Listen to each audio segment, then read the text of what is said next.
Assalamualaikum dostlar, yaxşımısınızlar? Mən Sümeyyə. Bugün sizlərə Dilimdən Təmizin bitdidə kitablar oxub durumam. Apamın bana yana belgenti. Bugün sizlərdə bu kitabın Aşk Östüyün bilən kitabını oxub durumam. Aşk Östüyün. Bir aşk Östüyün var iken.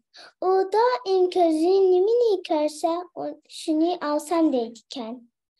Bir günü o tağdan düşüp bir anarlık bakka girip kaptı.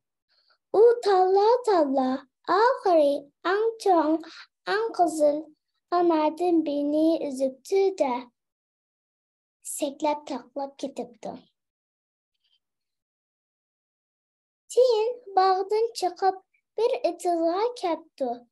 O ıtızdan bir sözde yoluptu da anneanneyi taşlap gidipti. Yolda üzümlü koyluğa yolukuptu.